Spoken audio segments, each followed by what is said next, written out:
recording now. Oke, buat teman-teman yang baru hadir di Zoom meeting, perkenalkan nama saya Irwin. Nama lengkap saya Irwin Sukrisno Sugeng, jadi saya dosen yang akan mengampu mata kuliah statistik dan probabilitas untuk semester ini di semester 4. Dan ya kita masih online ya, jadi ya hopefully sini jadi pembelajaran online ini tidak akan mengurangi semangat belajarnya teman-teman gitu ya. Oke, ini saya share screen dulu. Untuk teman-teman udah dapetin itu ya, udah dapetin slide-nya kan udah saya share ya kemarin ya di grup ya. Sebentar. Ini agak lemot ini. Sorry.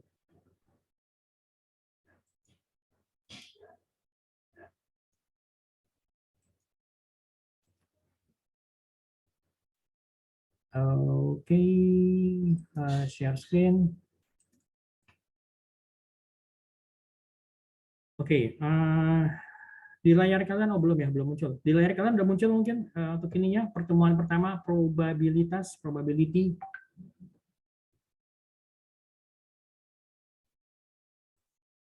Udah muncul mungkin. Sorry ini agak lemot teralawa nih ya.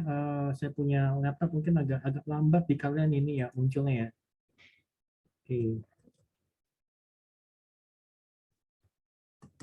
Oke, kita mulai aja. Apa sih yang dimaksud dengan probabilitas gitu loh? Ada yang tahu nggak teman-teman? Sebentar, ini kok nggak muncul. Apa itu probabilitas? Ada yang tahu mungkin teman-teman? Apa sih definisi dari probability atau probabilitas? Jadi kita lihat sini. Definisi dari probabilitas. Jadi probability itu merupakan suatu nilai yang digunakan untuk mengukur besarnya tingkat kemungkinan terjadinya sebuah kejadian yang sifatnya acak atau random gitu ya. Nah, sekarang kita lihat apa itu kejadian acak atau random event. Jadi random event merupakan suatu kejadian yang tidak dapat ditentukan dengan pasti sebelumnya. Ya, jadi memang sebenarnya ya ilmu seperti ini tuh ada banyak pendapat yang mengatakan bahwa ya ilmu ini muncul dari dari meja judi gitu kan, misalkan kalau yang misalnya kalau kalian tahu tuh yang namanya dadu gitu kan ya, dice gitu, kalau tuh yang dadu itu kan ada 6 sisi ya. Itu kan dihitung kira-kira berapa kali muncul kemungkinan atau probabilitas munculnya angka 1 dari misalnya dari sekian kali putaran gitu kan ya. Kemudian juga misalnya seperti kayak yang kartu gitu ya. Karena saya nggak pernah main kartu, jadi saya juga nggak tahu tuh yang mana skop, yang mana as, saya nggak ngerti.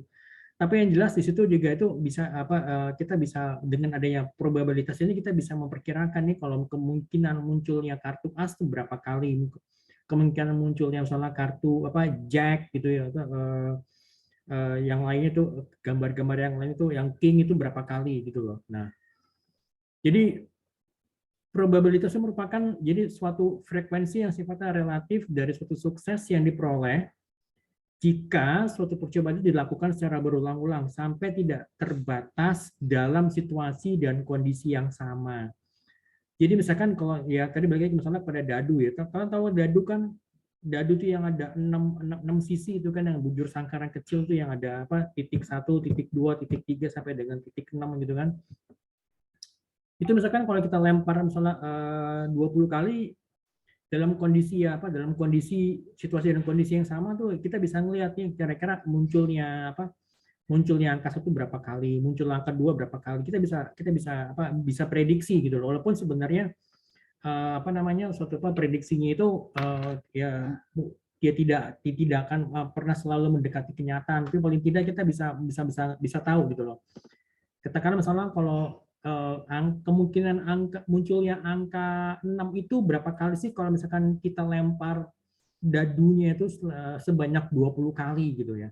Itu kita bisa hitung gitu loh. Jadi gini, bila kejadian A itu terjadi dalam M cara pada ruang sampel S yang terjadi dalam N cara, maka probabilitas kejadian A itu adalah Jadi probability-nya A itu jadi dilambangkan dengan P dalam kurung A sama dengan jadi kejadian apa kejadian yang dalam M cara itu adalah kejadian A-nya itu berarti kan NA dibagi dengan NS. NA-nya itu adalah kejadian A-nya itu, sedangkan S itu merupakan ruang sampelnya. Jadi berarti peluang terjadinya A itu sama dengan M dibagi N gitu loh. Bingung ya teman-teman ya? Kalau ini kita bicara ini apa namanya untuk ini sebentar ada yang mau masuk dulu. Oke, kita bicara ini mengenai kalimat matematika. Kalau misalkan teman-teman yang dulu masih ingat ya sih kalimat matematika, juga pernah belajar matematika kan selama di SMA atau gimana di SMK kan? Ya misalnya kalimat matematika gitu, nanti ada lagi beberapa kalimat matematika yang lain gitu. Jadi kayak ada persamaan-persamaan. Jadi kan seperti tadi ini persamaannya, here we go, semua. Jadi seperti ini kan persamaannya P ini probabilitas kejadian A itu tuh, jadi dilambangkan dengan P dalam kurung A itu sama dengan apa? Jadi NA-nya itu adalah kejadian A-nya itu dalam sebanyak M cara dibagi dengan NS. NS itu ruang sampelnya, jumlah sampelnya gitu loh. Jadi sama dengan M dibagi N gitu loh. Gimana, ngerti nggak, Zelvi? Iya Pak, paham. Ya didengar dulu ya, nanti kalau misalkan kalian apa namanya ada yang bingung, nanti tolong kalian bisa langsung tanyakan ke saya ya. Oke, kita lanjut ya teman-teman ya. Oke, here we go. And jadi sebentar nih saya coba sekalian bikinin bukti kehadiran dulu ya sebentar ya. Sebentar saya screenshot gitu.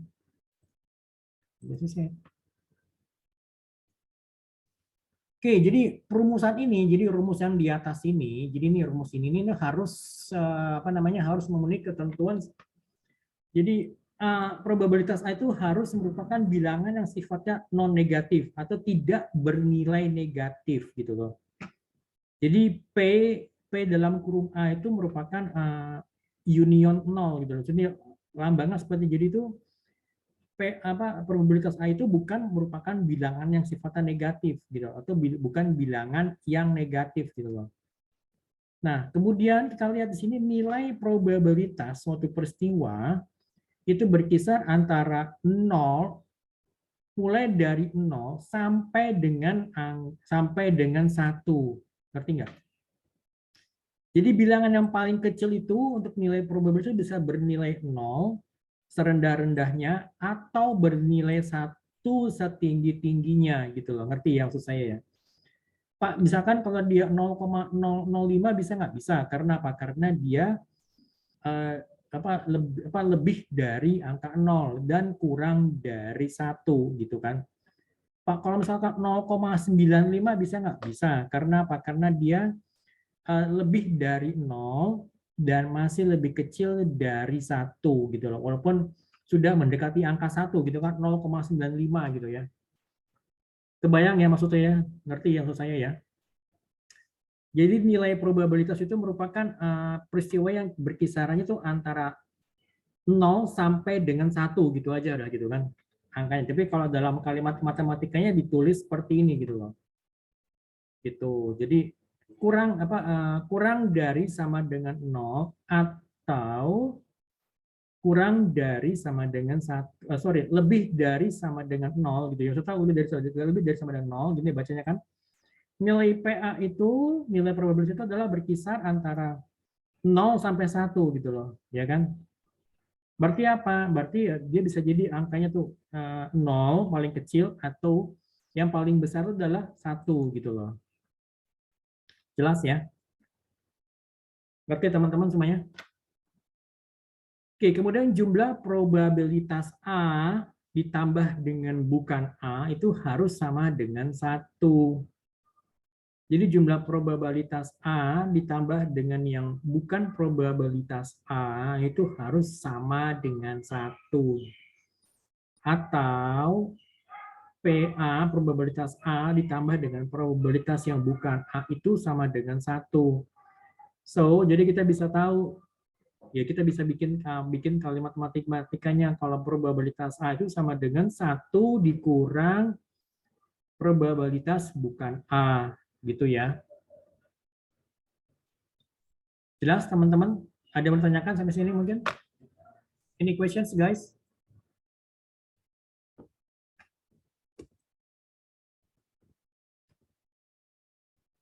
Oke, kalau nggak ada, ini kita lanjut aja. Jadi nanti kalau misalnya ya bisa ditanyakan nanti masalah apa lagi ya. Itu ya. Oke, sebentar. Oke, kita share screen lagi. Ya, we go. Oke, kita lanjut ya. Ini udah ya. Teman-teman yang Siti, ada yang bertanyakan mungkin? Dede? Oke, nah nih kita lihat nih contohnya nih biar lebih gampang untuk memahaminya ya. Tahu dadu kan? Dadu itu kan sisinya ada 6 tuh ya. Kalau misalnya teman-teman dulu pernah main apa monopoli gitu kan ya, kan ada pakai dadu tuh untuk apa menentukan misalnya giliran saya. Misalnya saya, Dede sama Siti Solia tuh kita bertiga main monopoli. Nah, nanti kan misalnya giliran saya berapa langkah nih, nah, tuh menentukan langkah itu kan dilihat dari jumlah angka dadu yang keluar gitu. Misalnya dadunya itu dikocok, cepet dilempar keluar misalnya angka 4. Maksudnya titiknya ada 4, berarti saya maju 4 langkah, 1, 2, 3, 4 gitu kan ya. Nah ini sekarang kita lihat di sini. Jadi sebuah dadu yang seimbang itu memiliki 6 sisi. 5 dari ke-6 sisi tersebut dicat dengan warna biru, sedangkan satu sisinya itu yang sisanya itu dicat warna hijau. Oke ya. Jadi perhatikan ada 5 sisi itu dicat warna biru, kemudian satu sisanya itu dicat dengan warna hijau. Nah, kalau dadu tersebut dilempar sebanyak 1 kali, kita lempar sekali aja cepret gitu ya. Berapa sih probabilitas muncul sisi yang berwarna biru gitu ya? Kemudian berapa probabilitas munculnya sisi yang berwarna hijau? Nah, kita lihat di sini untuk sisi yang berwarna biru yang ini berarti kita tulis dengan lambang P dalam kurung biru sama dengan 5/6. 5 dari mana, Pak? 5 itu dari 5 sisi dadunya itu yang berwarna biru. Dibagi 6. 6 dari mana? 6 itu adalah 6 sisi dadu gitu loh, ya kan? Makanya keluar probabilitas 5/6. Nah, kemudian yang sisi warna hijau yang dilambangkan dengan P dalam kurung hijau itu probabilitas adalah 1/6. Kenapa angka 1? 1 itu karena hanya satu sisi dadu yang dicat warna hijau gitu. Jadi probabilitas untuk kemunculan yang paling tinggi itu adalah sisi yang berwarna biru gitu kan ya. Gitu loh. Nah, kemudian yang paling kecil ya pasti ya probabilitas kemunculan sisi dadu yang berwarna hijau gitu kan. Oke ya, sampai sini Anda tanyakan mungkin teman-teman. Any questions? Kebayang ya teman-teman ya? Intan, Yusi, Dede, Tita, Denisa, ada yang mau ditanyakan mungkin?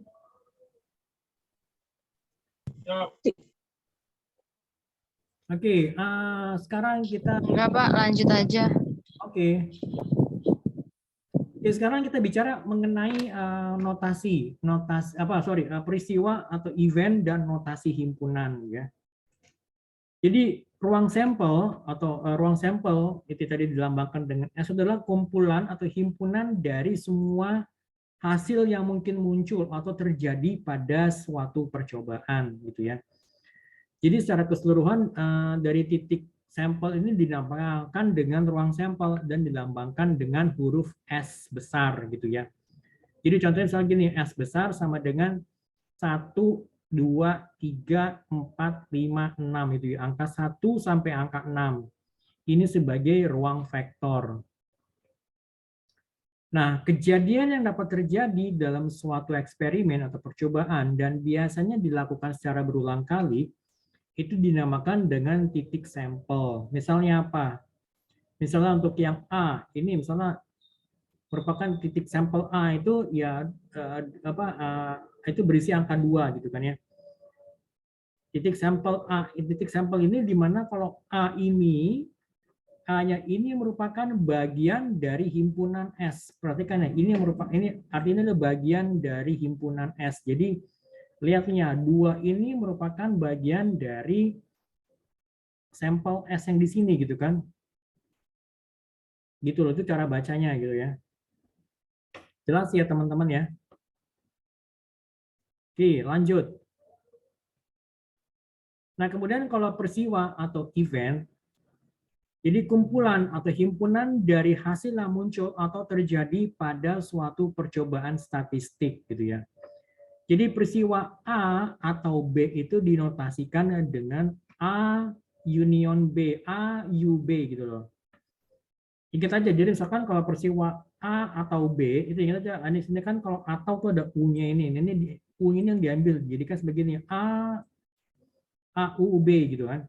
Nah, kalau bagian, perhatikan, peristiwa A dan B itu dinotasikan dengan A, N, B. Ingat aja, dan, atau bahasa Inggrisnya kan N, berarti kan sini ya A, N, B gitu loh. Sedangkan kalau ini apa A union B itu notasi seperti ini, A, U, B gitu loh.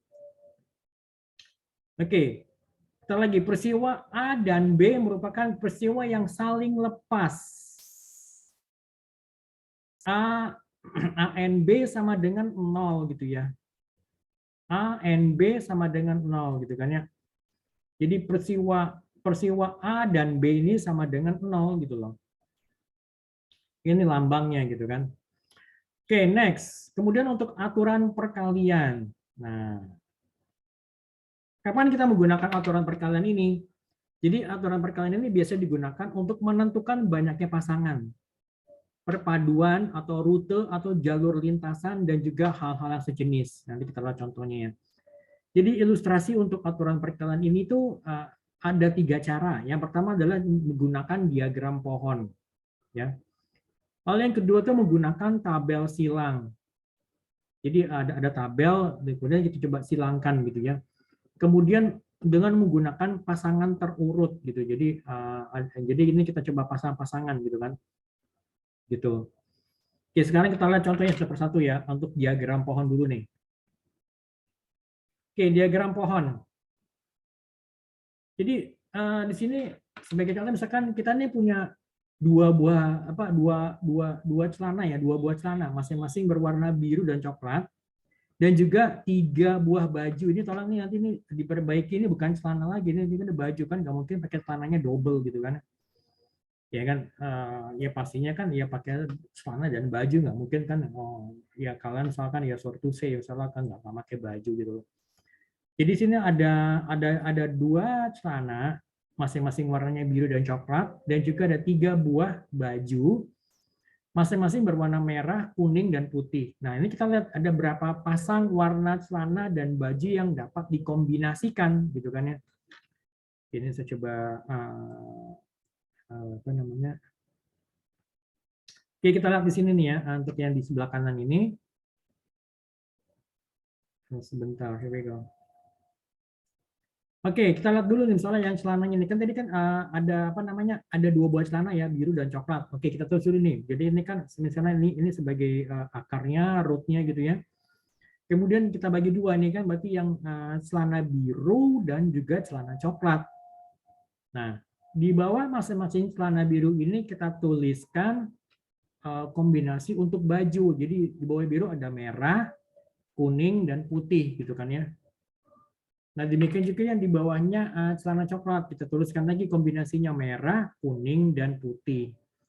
Nah, sekarang kita bisa lihat kombinasinya bagaimana. Berarti kan sini biru, merah. Kita tulis di sini samping ini biru, merah. Biru, kuning. Kita tuliskan sini biru, kuning. Dan juga biru, putih. Biru, putih. Kita tuliskan sini. Oke nih, berarti ini udah selesai ya untuk yang celana biru. Yang celana biru. Kita sekarang lihat ke celana coklat. Celana coklat berarti di sini kita lihat lagi kombinasi seperti apa. Celana coklat dengan baju merah, berarti kan coklat merah. Celana coklat dengan baju kuning, berarti coklat kuning. Dan celana coklat dengan baju putih, coklat putih, gitu kan. Ada berapa banyak kombinasinya? Berarti ada 1, 2, 3, 4, 5, 6. Berarti ada 6 kombinasi, ya kan? Kombinasi seperti apa? Ini detail kombinasinya, gitu kan ya. Nah, seperti itu. Berarti sini ada 6 pasang kombinasi ya. Jadi untuk masing-masing celana dan juga bajunya. Oke, ini kalau kita menggunakan pohon, diagram pohon. Gimana kalau misalkan kita menggunakan tabel silang? Tabel silang ya seperti ini. Jadi kita lihat dulu sini misalnya warna celana tadi kan ya, di sini di bagian barisnya ini ya. Di baris ini baris biru dan baris coklat. Kemudian kita bikin juga di samping kanannya ke samping itu adalah untuk di kolomnya ini untuk warna bajunya merah, kuning, putih. Berarti kombinasi kita bisa lihat biru, merah, BM, biru, kuning gitu kan ya BK, biru, putih, BP. Nah ini untuk celana biru udah selesai. Nah kemudian untuk warna celana coklat, bagaimana kombinasinya? Berarti coklat merah, coklat kuning, dan coklat putih gitu kan ya. Seperti itu. Oke, next. Tadi kan ada tabel, sekarang dengan menggunakan pasangan terurut.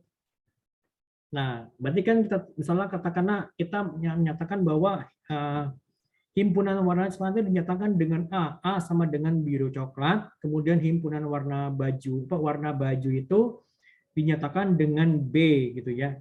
Berarti B-nya sama dengan merah, kuning, putih. Berarti kita bisa memasangkan lakukan pasangan terurut dari himpunan A dan B itu ya ditulis begini. Jadi ada BM, berarti namanya biru merah, biru kuning, biru putih kan, biru merah, biru kuning, biru putih. Nah sekarang untuk celana coklat, coklat merah, coklat kuning, dan coklat putih gitu ya. Jadi dengan menggunakan 3 cara berbeda ini tetap hasilnya ya ada 6 kombinasi, ada 6 kombinasi celana dan baju gitu ya. Seperti itu gitu loh. Oke, sampai sini teman-teman ada yang mau ditanyakan mungkin silakan. Ada yang bingung mungkin? Silakan kalau ada yang mau ditanyakan teman-teman.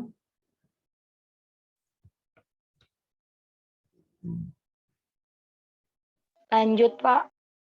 Lanjut ya, nanti kita break dulu sebentar untuk sholat maghrib ya, takut nanti sampai jam kita kan sampai jam berapa nih? Jam 7 takut nanti udah keburu sholat isya ya.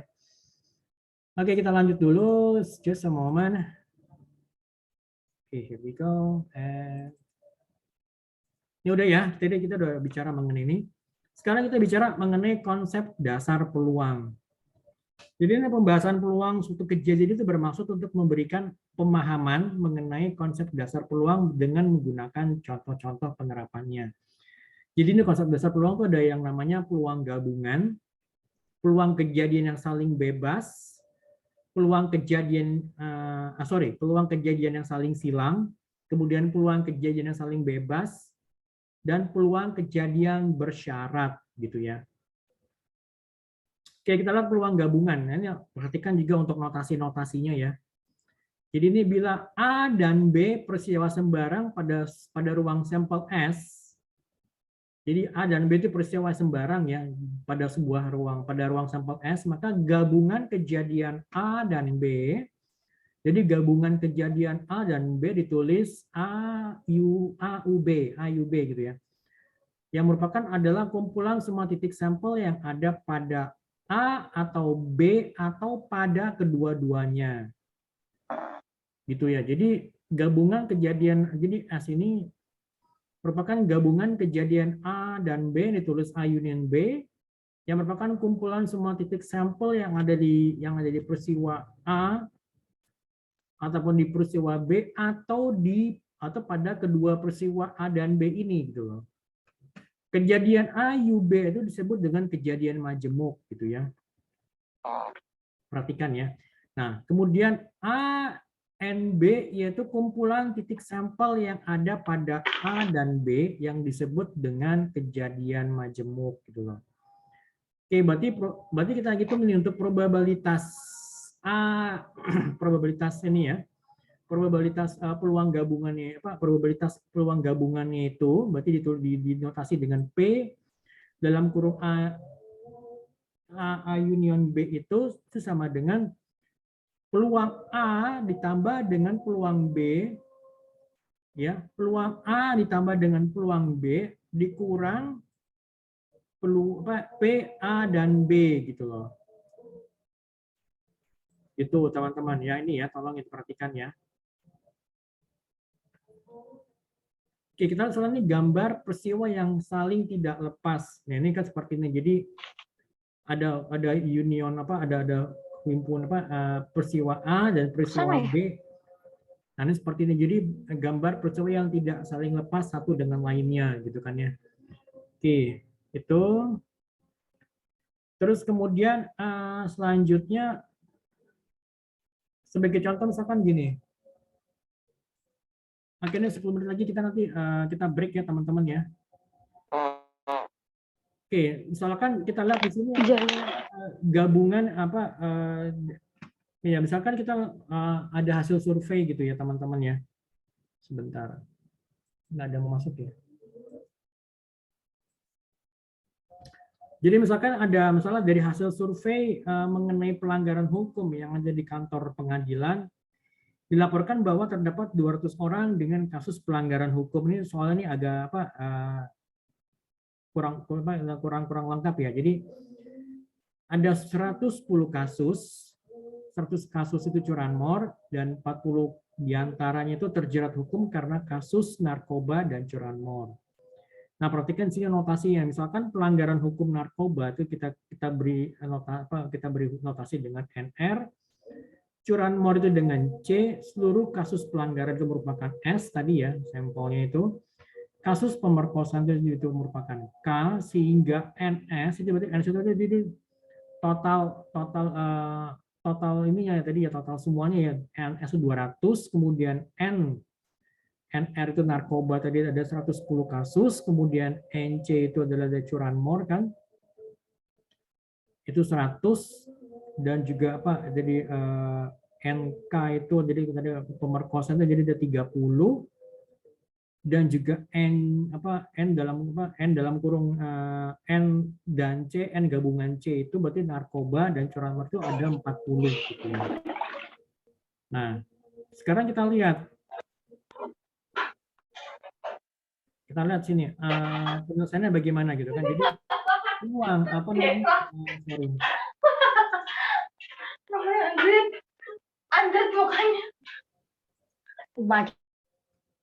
Oke, sorry ya, saya unmute dulu ya. Oke, peluangnya ini peluang kejadian itu peluang kejadian NR dan C itu sama dengan berarti PNR ditambah PC, peluangnya narkoba ditambah peluangnya tadi curanmor dikurangin peluang NR dan NC gitu kan. Jadi ini kalau kita pengen tahu ini bagaimana peluang gabungannya, jadi menggunakan rumus seperti ini. Jadi berarti ini sama dengan ini ya, 110 dibagi 200 dari mana? Berarti kan peluangnya narkoba. Jadi peluangnya peluangnya narkoba ini kan, narkoba jadi kan ada 110 ya. Ya kan, 110 itu kasus narkoba ditambah dengan peluang curanmor itu kan, curanmor itu kan ada 100, dikurang tadi peluangnya tadi kasus narkoba dan juga curanmor itu kan ada 40 ya kan.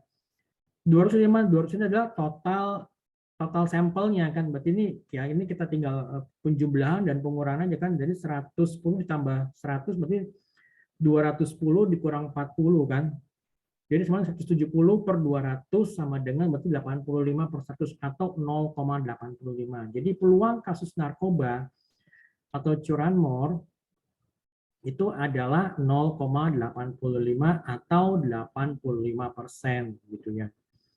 Nah, bagaimana dengan peluang kejadian misalnya tadi untuk yang kasus pemerkosaan, berarti pemerkosaan ada berapa? Ada 30 kan tadi. Ini kan NK 30 per 200, jadi sama dengan 0,15 gitu atau 15% gitu kan. Gitu. Oke. Sampai sini ada yang bertanyakan mungkin teman-teman silakan. Silakan kalau mau ditanyakan teman-teman sebelum saya lanjut lagi. Yusi mungkin, Tita, Lia, ada yang bertanyakan mungkin silakan. Oke, kita lanjut ya teman-teman ya. Oke, sampai sini dulu. Nanti saya jelaskan di sini dulu, baru nanti kita break ya. Peluang kejadian saling asing. Jadi peluang peristiwa yang saling lepas atau mutually exclusive Jadi bila A dan B merupakan dua kejadian sembarang pada sampel S ini dan berlaku A dan B itu sama dengan 0 atau apa himpun kosong gitu ya. Maka A dan B dikatakan kejadian yang saling lepas atau saling terpisah gitu ya. Jadi secara sistematis dua himpunan A dan B itu dikatakan saling lepas atau terpisah atau disjoint jika dan hanya jika mereka tidak memiliki unsur yang sama dan A dan juga gabungan A dan B itu sama dengan 0 atau himpunan kosong gitu ya. Oke, kita lihat sini gambar peristiwa yang saling asing. Jadi kejadian A, B, dan C itu tidak saling berhubungan atau tidak saling beririsan satu dan yang lainnya. Jadi misalnya yang mungkin A yang dulu terjadi, kemudian baru B, kemudian C. C-nya mungkin dia yang terjadinya mungkin agak belakangan gitu kan ya. Oke, nah seperti ini. Nah, kemudian kita lihat peluang kejadian saling asing gitu ya. Jadi bila A dan B itu saling lepas dan merupakan peristiwa dalam sebuah ruang sampel yang Ini sakit banget menurut gue. maka Pundak gue P, sakit banget bola. A atau B, perhatikan PA, Ih, macet-macet banget.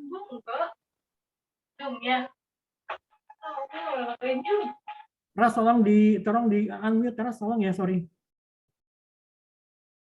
Oke, sorry saya ulang ya. Jadi bila A dan B saling lepas dan merupakan peristiwa dalam sebuah ruang sampel yang terbatas, maka PAUB gitu kan, PAUB sama dengan PA peluang A ditambah dengan peluang PB.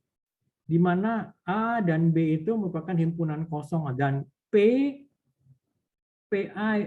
NB ini, PA dan B itu merupakan hasilnya 0. Jadi contohnya gini, bila sebuah dadu dilempar sekali, berapakah probabilitas timbulnya mata dadu 1 atau 3? Nah, kita kasih notasi misalnya A itu merupakan peristiwa timbulnya mata dadu 1, B itu merupakan peristiwa timbulnya mata dadu 3. Maka sini peluang A itu sama dengan 1/6 dan peluang B itu sama dengan 1/6 juga sama gitu kan ya. A dan B merupakan dua peristiwa yang saling lepas. Berarti PA, P dalam kurung A, UB sama dengan PA peluang A ditambah peluang B, jadi 1/6 ditambah 1/6 sama dengan 2/6 atau 1/3 gitu ya.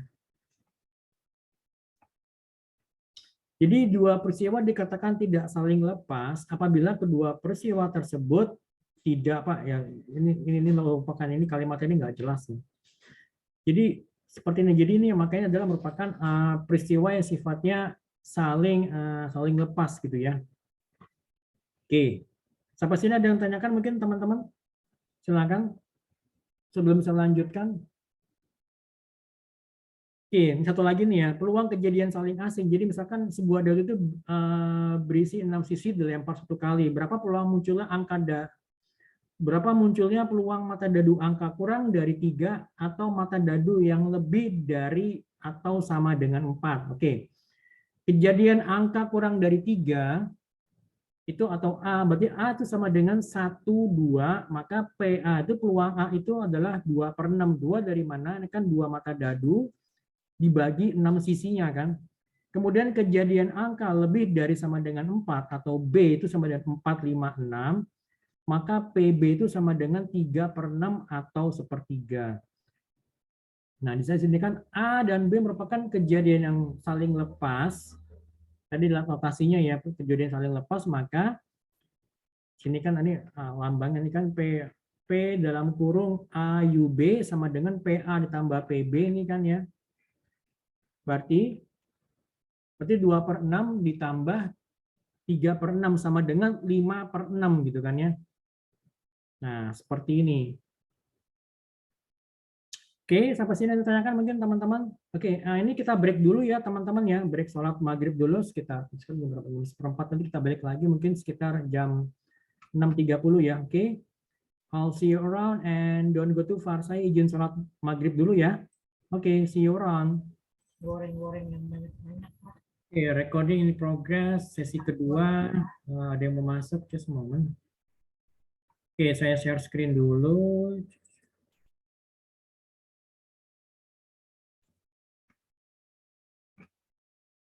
Oke,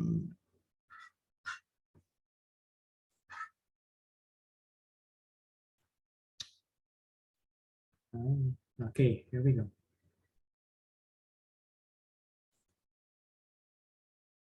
Oke ya, untuk sesi kedua kita lanjut. Jadi tadi sudah jelas ya untuk yang saya ulangin ini untuk apa yang kejadian terakhir peluang kejadian saling asing. Contohnya yang tadi ini sudah dijelaskan, misalnya apa namanya ada kejadian angka yang muncul angka dadu di bawah atau kurang dari 3. Jadi kan ada 2 nih. Jadi notasinya A 1 dan 2 berarti peluang A-nya itu adalah 2/6. Kemudian kejadian muncul angka lebih dari atau sama dengan 4, berarti kan ada ini kita kasih nama notasinya kita kasih nama B, berarti kan 4, 5, 6, berarti PB-nya itu 3/6. Berarti A dan B itu merupakan kejadian saling lepas. Jadi makanya PA ditambah PB hasilnya sama dengan 5/6 gitu kan ya. Oke, sampai sini ada yang bertanyakan mungkin teman-teman? Oke. Kita lanjut ya untuk peluang kejadian saling bebas. Jadi dua peristiwa dikatakan independen jika dan hanya jika terjadi atau tidak terjadinya peristiwa tersebut peristiwa pertamanya tidak mempengaruhi peristiwa yang kedua gitu loh. Jadi dua kejadian A dan B dalam ruang sampel S itu dikatakan saling bebas jika kejadian A itu tidak mempengaruhi kejadian B dan juga sebaliknya kejadian B ini tidak mempengaruhi kejadian A. Jika A dan B merupakan dua kejadian yang saling bebas, maka ini berlaku rumus P peluang A and B itu sama dengan PA dikali PB. Peluang A dikali peluang B gitu ya. Oke, kita lihat contohnya di sini. Misalnya, misalkan pada pelemparan dadu hasil muncul mata batu dadu genap dan muncul mata dadu di atas 2. Berapa peluang munculnya mata genap dan mata di atas 2? Oke, kita lihat misalnya untuk yang angka genap atau mata genap itu kita kasih notasinya A, berarti kan ada angka 2, 4, dan 6. Berarti ini peluang A itu sama dengan 3/6 atau setengah gitu kan. Ya kan di sini tahu kan setengah dari mana, berarti kan ini yang pembilangan dibagi 3, penyebut dibagi 3 berarti sama dengan 1/2 atau setengah. Lalu untuk angka di atas 2, berarti ini kita kasih notasinya B. Berarti kan di atas 2 itu angka apa aja? 3, 4, 5, dan 6. Kan ada 4. Berarti kan PB-nya itu peluang B-nya adalah 4/6 atau sama dengan 0,67. Nah, berarti A dan B itu memiliki kejadian yang sifatnya saling bebas, jadi saling tidak mempengaruhi gitu kan ya. Berarti ini P dalam kurung A and B sama dengan PA dikali PB. Berarti ya setengah dikali 0,67 sama dengan 0,33 gitu. Oke, jelas ya teman-teman ya. Sampai sini ada yang tanyakan mungkin? Nah ini kalau untuk kartu karena saya nggak pernah bermain kartu, jadi saya nggak nggak ngerti ya. Jadi ini kita skip dulu aja. Oke. Nah sekarang kalau kita lihat ini ya untuk yang bola, misalnya nih dalam sebuah kotak berisi 3 bola merah, 4 bola putih, dan 3 bola biru. Gitu kan ya. Nah, kemudian nanti jika kita ambil satu bola secara acak dengan syarat yang A setelah diambil bola dikembalikan lagi. Jadi misalnya kita ngambil satu bola cap, setelah itu kita kembalikan lagi. Maka tentukanlah probabilitas terpilihnya bola merah, bola putih, bola biru, bola tidak merah, dan bola merah atau bola putih, gitu kan ya. Oke, kita lihat. Berarti kalau gitu dalam kotak ini ada berapa banyak bola, gitu kan? Jadi kan ada 3 bola merah ditambah dengan 4 bola putih ditambah dengan 3 bola biru. Berarti total ada 10 bola dalam kotak tersebut kan. Oke, kita lihat untuk peluang munculnya bola merah gitu kan. Kita lihat di dalam kotak itu ada berapa banyak bola merah, ada 3 kan. Berarti peluang bola merah itu adalah 3/10 gitu kan. Kemudian peluang bola putih berapa? Berarti kan 4/10 karena ada 4 bola putih. Dan peluang bola biru itu adalah 3/10 ya kan. Kemudian untuk peluang bola yang bukan merah, perhatikan peluang bola yang bukan merah itu berarti apa? Berarti kan ada 4 bola putih dan 3 bola biru kan. Berarti kalau lagi sama dengan 7/10. Ini sebenarnya ini angkanya salah ya. Ini sebenarnya 7/10 ya. Yang bukan Pak, yang bukan bola merah ya.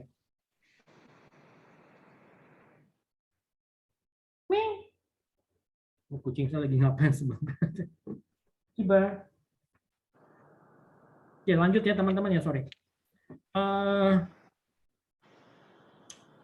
Oke, ini proyek peluang bola merah. Jadi kan berarti ini peluang bola merah. Berarti bola merah itu ada berapa? Berarti kan sorry, peluang bola selain dari bola merah berarti kan ada 4 bola putih dan 3 bola biru kan. Oke, kemudian untuk peluang bola merah atau putih, ya kan? Berarti kan ini adalah 3/10 ditambah 4/10 kan, gitu loh. Gitu. Oke, sampai sini ada yang bertanyakan mungkin teman-teman? Silakan kalau ada tanyakan. Any questions? Silakan. Oke, kita lanjut dulu aja ya. Kalau ada tanyakan silakan lanjut langsung aja. Jadi go.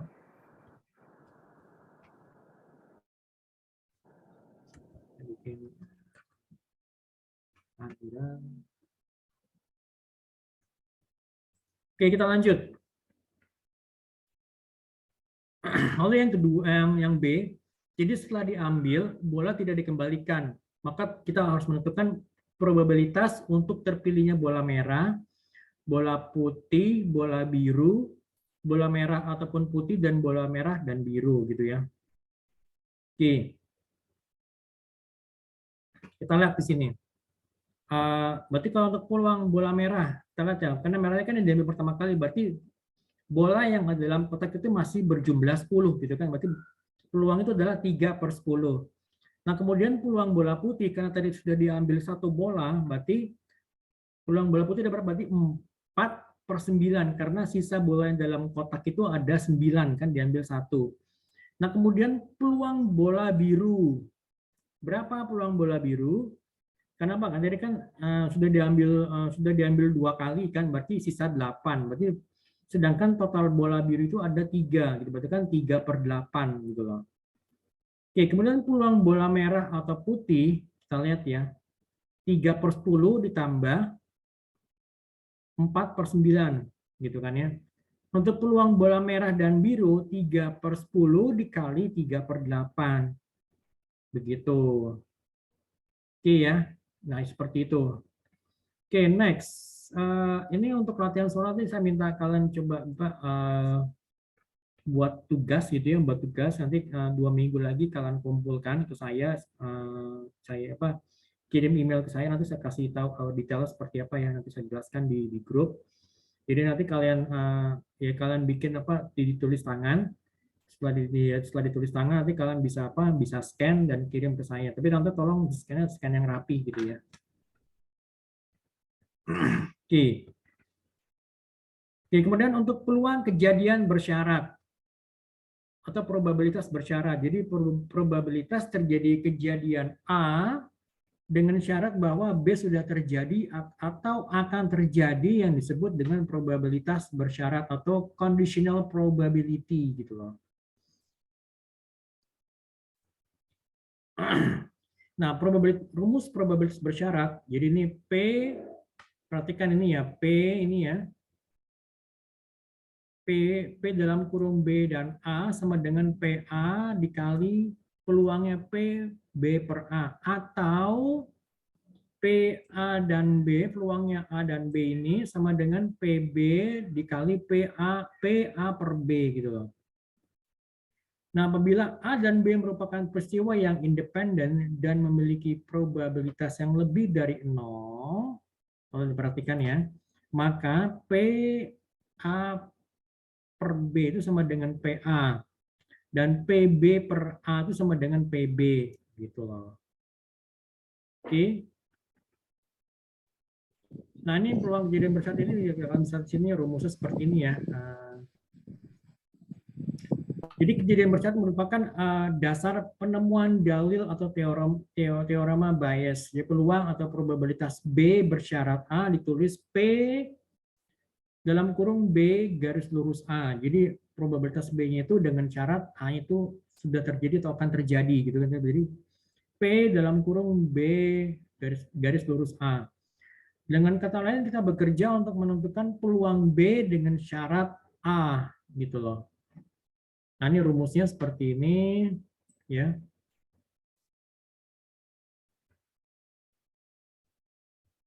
Oke.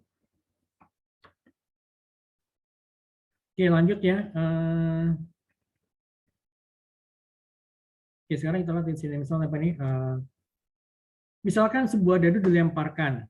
B itu merupakan kejadian munculnya bilangan kuadrat murni dan diketahui bahwa peluang munculnya bilangan ganjil itu 1/9, ya kan? Dan peluang munculnya bilangan genap itu 2/9. Bila diketahui A, jadi A itu 4, 5, 6 telah terjadi, maka tentukanlah peluang B dengan syarat A gitu loh. Oke, kita lihat di sini sampelnya itu berarti kan dadu itu kan ada 6 sisi, jadi angka 1 sampai dengan angka 6 gitu. Ini kita kumpulkan dulu faktanya. Kemudian peluang genap itu 2/9, peluang ganjil itu 1/9 gitu ya. Kemudian B itu kemunculan bilangan kuadrat murni kan. Apa aja misalnya berarti kan 1 kali 1 sama dengan 1, 2 kali 2 itu sama dengan 4 gitu ya. Kemudian kalau 3 kali 3 sama dengan 9 ini kan nggak termasuk di sini kan. Ya kan? Nah, kemudian A itu 4, 5, 6. Oke, perhatikan. Berarti kalau gitu kita cari dulu, tahu dulu untuk yang PA-nya itu berapa. Berarti kan 2/9. Peluang A itu adalah 2/9 ditambah 1/9 ditambah 2/9 sama dengan 5/9 kan peluang A gitu kan. Oke. 2% dari mana? Karena ini kan peluang itu adalah peluang bilangan genap. Peluang bilangan genap itu adalah 2/9. Peluang bilangan ganjil 1/9 ditambah 2/9. Ini kan bilangan genap aja sama dengan 5/9. Oke. Kemudian A dan B itu adalah 4. Jadi ini gabungan apa?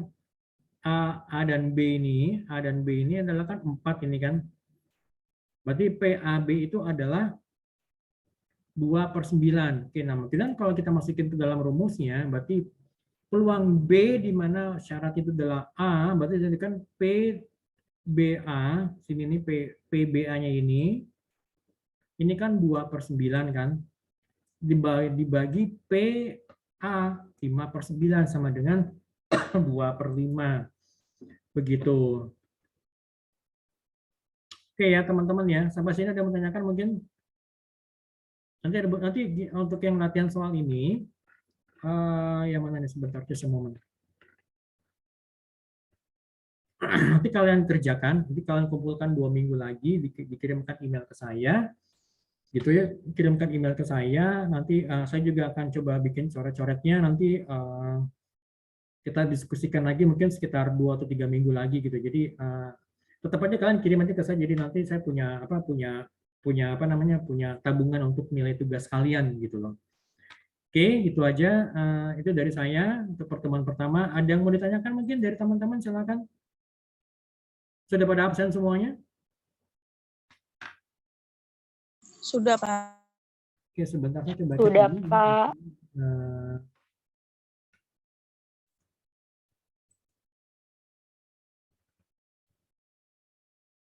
Sorry.